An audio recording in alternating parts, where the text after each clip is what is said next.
안녕하세요. 지공TV입니다.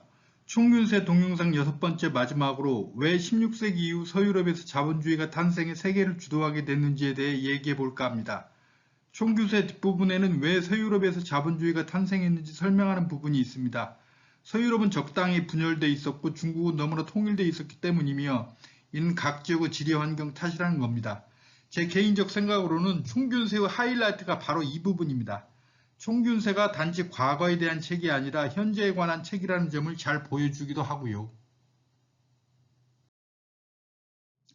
한데 본격적인 이야기를 나누기 전에 먼저 꼭 기억해야 할 게 있습니다. 세계 최초 4대 문명은 기원전 2000년에서 3000년 사이 모두 아시아에서 발생했고 서기 4세기까지도 서유럽이 이른바 야만족이 살던 땅이었다는 겁니다. 서유럽이 야만족의 땅일 때 메소포타미아, 오늘날의 이라크 남부죠. 이집트는 지구상에서 가장 문명이 발달한 선진지대였습니다. 기원전 3000년에서 서기 1500년까지 아시아가 훨씬 앞서 있었습니다. 일부 학자는 1800년대 초반에도 세계 GDP의 3분의 2는 중국과 인도가 차지했다고 주장합니다. 따라서 서유럽 문명이 가장 선진적이고 세계를 주도하게 된 지는 불과 200년밖에 안 됐습니다.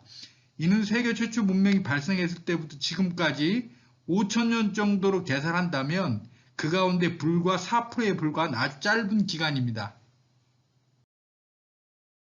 또 중요한 게 서유럽과 남유럽은 다르다는 겁니다.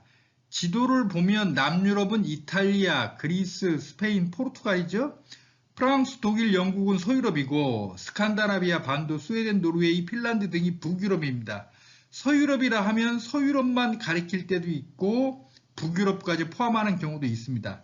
한데 기원전 1500년대부터 서기 1600년대까지 3000년 정도 유럽 문명의 중심은 남유럽입니다. 지중해 연안 국가들이죠. 고대 로마 제국, 고대 그리스 등 1400년대 말에서 1500년대까지 대항해 시대를 주도한 국가도 스페인, 포르투갈입니다. 이들은 오늘 PIGS, 픽스라고 불립니다. 픽스는 포르투갈, 이탈리아, 그리스, 스페인의 머리 글자를 딴 것으로 한마디로 국가부채 많고 경제 상태가 안 좋은 나라를 말하죠. 1500년대까지 서유럽이나 북유럽 국가들은 게르만족들이 살던 곳으로 전 세계적으로는 물론 유럽 안에서도 후진 지역이었습니다. 보통 서유럽에서 자본주의가 탄생한 이후로 고대 그리스의 합리적이고 이성적인 전통을 듭니다. 만약 그 때문에 자본주의가 탄생했다면 자본주의는 고대 그리스가 위치하고 있는 남유럽에서 탄생했어야 합니다. 하지만 자본주의는 서유럽 게르만족의 땅에서 탄생했고 그래서 오늘날 자본주의를 앵글로 섹슨 자본주의라고도 부릅니다. 앵글족과 섹슨족은 모두 게르만족 분파로 독일 북서부와 덴마크 남부에 살다가 서기 5세기쯤 브리티시 섬, 영국으로 쳐들어갑니다. 이들이 원주민인 켈트족을 북쪽인 스코틀랜드로 몰아내고 영국을 차지하게 됩니다. 로마 제국 시절 게르만족의 상태는 오늘날 미국으로 불법 입국하는 중남미인들과 비슷했습니다. 로마 제국에 들어가 용병, 검투사, 노예, 소장농, 창녀 등으로 살았습니다.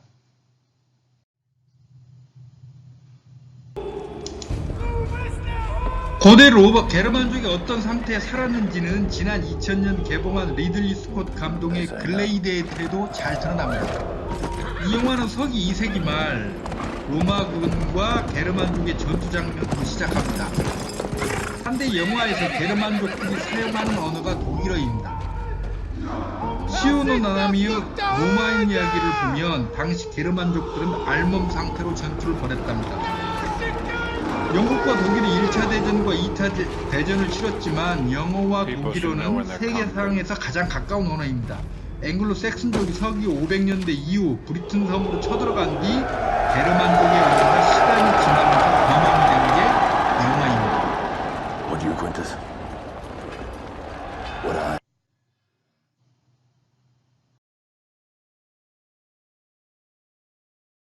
1400년대 말에서 1500년 초 대항해 시대가 시작된 이유도 스페인과 포르투갈이 아시아로 가는 항로를 찾으려다 시작된 겁니다. 아시아, 특히 중국과 인도는 서유럽보다 훨씬 발전한 나라들이었고 아시아 지역 상품은 서유럽인들이 아주 원하던 것이었습니다. 선진국 제품이었던 거죠. 아시아 상품은 지중해 연안을 통해 서유럽에게 전해졌는데 이 무역을 독점한 게 중간에 낀 아랍 상인과 이들과 연계한 이탈리아, 베네치아 상인들이었습니다. 스페인과 포르투갈은 아랍이나 베네치아 상인을 거치지 않고 직접 아시아 상품을 입수하기 위해 아시아로 가는 항로를 찾았던 거죠. 바르톨리무 디아스는 1488년 아프리카 남단 희망봉에 도착했고 바스코 다가마는 1498년 인도 캘리컷에 도착합니다. 둘 다 포르투갈 사람들입니다.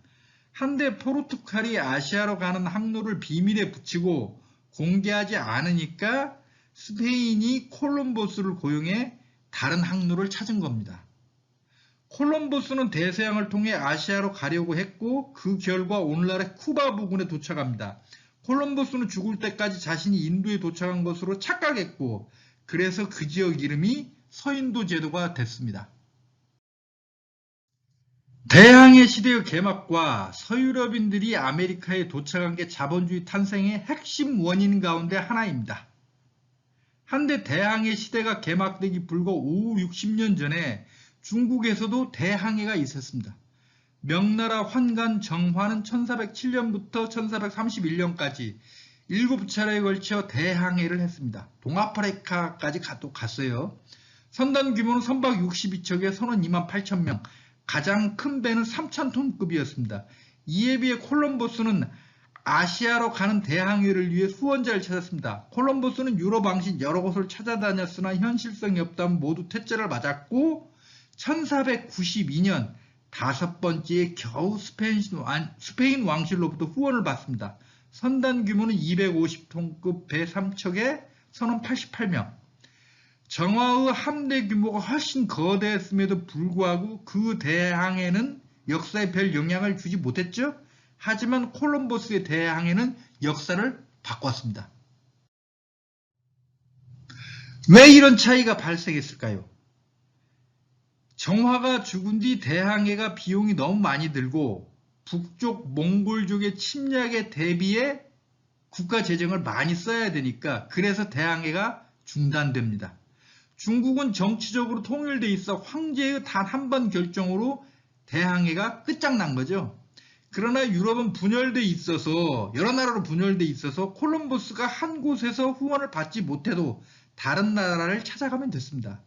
마침 스페인은 마지막으로 남아있던 이슬람 세력, 즉 그라나다를 정복하고 이사벨 여왕의 결단으로 콜럼버스의 대항해를 후원하게 됩니다.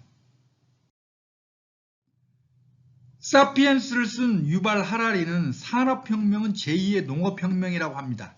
1500년대 세계 인구는 5억 명, 1810년 10억 명 정도거든요.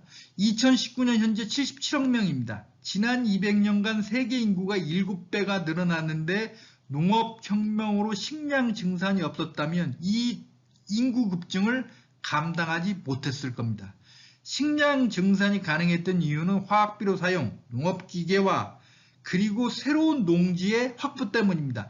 바로 아메리카 대륙이 서유럽 산업혁명기에 새로운 농지 구실을 했습니다. 아메리카 대륙은 서유럽 공업화에 필요한 원료, 식량 등을 공급했던 거죠. 따라서 아메리카 대륙이 없었다면 서유럽에서 자본주의는 탄생하지 못했거나 아니면 자본주의가 탄생했더라도 한참 늦은 시기에 그것도 중국이나 인도, 특히 중국에서 탄생했을 것이라는 확설이 있습니다. 서유럽 면적은 320만 제곱킬로미터, 중국의 역사적 주무대였던 동부와 남부 지역 면적도 한 330만 제곱킬로미터 정도로 똑같습니다. 한데 중국은 왜 정치적, 문화적 통일체였고 유럽은 분열되어 있었을까? 제레드 다이아몬드는 이것 역시 지리 환경으로 설명합니다. 중국은 영토 안에 지리적 장애물이 별로 없어 기원전 3세기 이래 간헐적으로 분열된 적은 있지만 기본적으로 통일을 유지했다는 겁니다. 지도에서 보시다시피 베이징에서 광저우까지 거의 평원지대죠. 중간에 황하와 양쯔강이 있지만 운하로 연결된 장애물은 아니었다는 거죠. 이에 비해 서유럽은 주요 국가인 독일, 프랑스, 영국, 스페인, 이탈리아, 스칸다나비아 등이 산맥 반도 등으로 서로 단절 고립되어 있습니다. 자, 지도에서 보시면 피레네 산맥 있죠? 이베리아 반도. 따라서 스페인이 고립돼 있죠. 여기 이탈리아 반도 있고, 이탈리아는 알프스 산맥으로 고립돼 있습니다. 여기 발칸 반도 있고, 카르파티아 산맥 있고, 영국은 섬이라서 유럽 본토와 떨어져 있죠. 여기는 또 스칸다나비아 이쪽은 너무 북쪽인데다가 반도죠. 프랑스와 독일은 라인강으로 또 나뉩니다. 이 서기 4세기까지 라인강 동쪽 독일은 빽빽한 산림지대였습니다. 서기 9년에 토이토브루크 전투에서 로마군 3개 군단이 게르만족에게 전멸당한 뒤 로마 제국은 라인강 동쪽 점령을 아예 포기해버렸을 정도입니다. 아까 그 리들리 스콧 감독의 글래디에이터, 그게 계속 게르만족하고 싸우다가 계속 게르만족이 로마 제국이 제대로 복속을 안 하니까 계속 전쟁을 벌였던 거죠. 유럽에는 정치적 독립을 주장하고 자기들의 언어와 민족성을 유지할 만큼 큰 두 개의 섬, 그레이트 브리튼과 아일랜드가 존재합니다. 특히 그레이트 브리튼, 영국 섬이죠. 영국. 유럽 본토와 아주 가깝고 유럽 정세를 좌우하는 독립 강국입니다. 그렇죠? 영국이 유럽 본토의 정치에 영향을 끼친 적이 아주 많습니다. 이에 비해 중국의 가장 큰 두 섬인 타이완과 하이난은 아일랜드 면적이 절반 이하에 불과하고 모두 독립 강국과는 거리가 멀었습니다. 이 주장이 상당히 근거가 있어요. 타이완 면적은 36,000 제곱킬로미터로 남한의 3분의 1, 중국 면적 960만 제곱킬로미터의 300분의 1에 불과합니다. 이런 타이완과 하이난은 그 전에는 중국 역사에 별 영향을 주지 못했어요. 하지만 현재 타이완이 정치적, 경제적 독립 상태고 타이완이 경제적으로 상당히 규모가 있는 나라죠. 그러니까 그 거대한 중국에 현재 엄청난 부담을 주고 있습니다.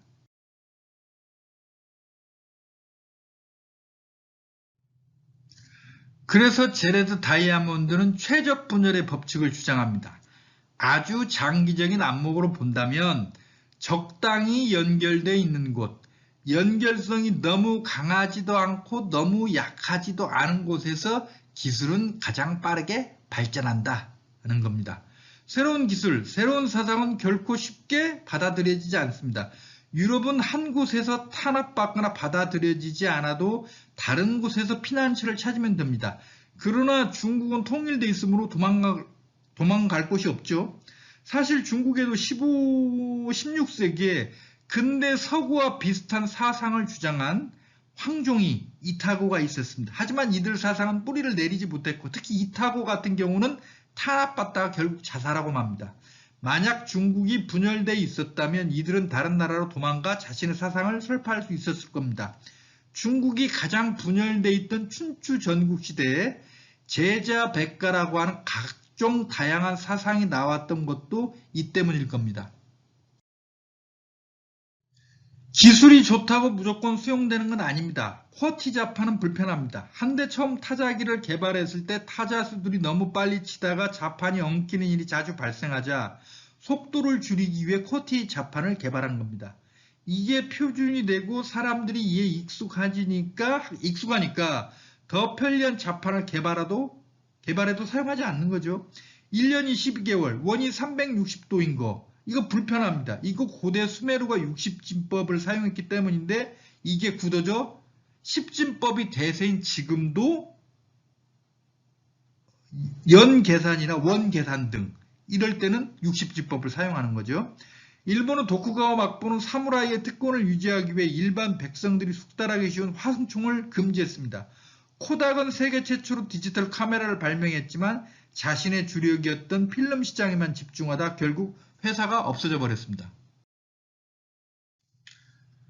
한데 제가 이 총균세 동영상 첫 번째에서 제기했던 문제, 2040년이나 50년쯤 세계 GDP 1, 2위를 중국과 인도가 차지할 거라는 예측은 어떻게 봐야 할까요?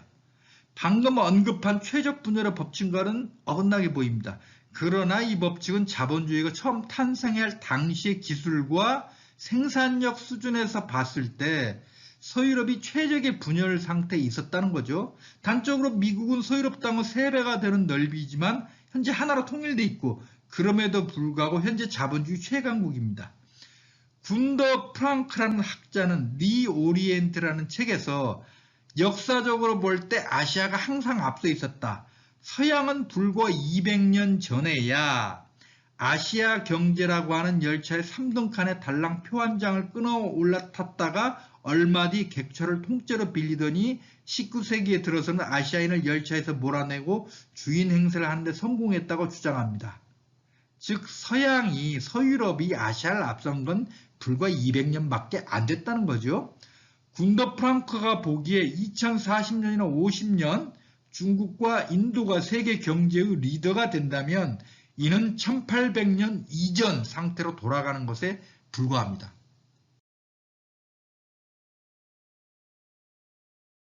지리 환경의 힘이 얼마나 막강한지는 가장 추상적이라는 종교를 봐도 알 수 있습니다.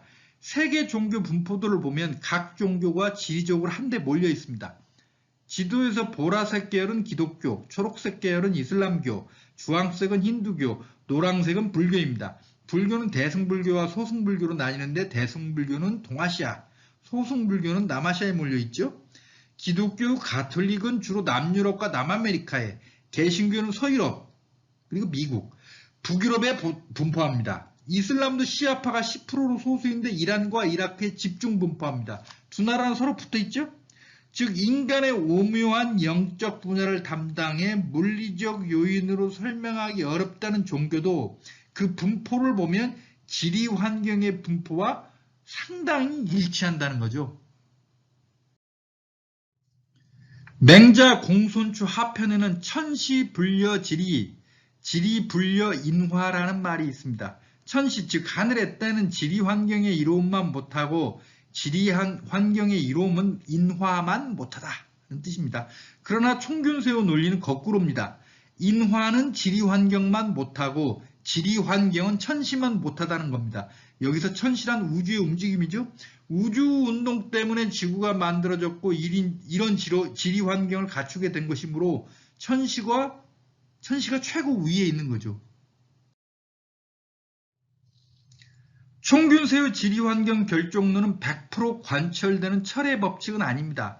제레드 다이아몬드는 이런 말을 합니다. 생물학자와 역사학자는 통계적 추세만을 정립할 수 있다. 즉 지리환경 결정론은 통계적 확률이라는 겁니다. 우리는 흔히 역사를 지겨운 사실들의 나열로 봅니다. 그러나 총균세는 통계적으로 볼 때 맞아떨어질 가능성이 높은 일정한 법칙이 있다고 보는 겁니다. 그게 지리환경 결정론인 거죠. 물론 앞으로 과학기술이 발달할수록 인간은 지리환경의 제약을 뛰어넘을 겁니다. 그러나 얼마나 뛰어넘을지는 4차 산업혁명이 어느 정도나 진행되느냐에 따라 달라질 것입니다. 마지막으로 총균세에는 숨은 메시지가 있습니다. 전 세계 호모사피엔스는 능력에 있어 평등하다는 겁니다. 실제 전 세계 인류는 유전자가 99.9% 동일합니다. 인종 간 유전자 차이보다 같은 인종 안에서 개인 간 유전자 차이가 더 큽니다. 따라서 어디는 문명이 발달하고 어디는 뒤처진 게 인종이나 민족의 생물학적 차이 때문이 아니라 지리 환경의 차이 때문이라는 거죠. 총균세 앞부분에는 1971년 제레드 다이아몬드가 파푸아 뉴기니에서 현지 정치인 얄리를 만났을 때 얘기가 나옵니다. 얄리는 왜 우리 흑인은 백인들처럼 화물, 즉 기계, 자동차, 비행기 등 문명의 요소를 만들지 못했는가라고 질문합니다. 이에 대한 제레드 다이아몬드의 답이 바로 총균세입니다.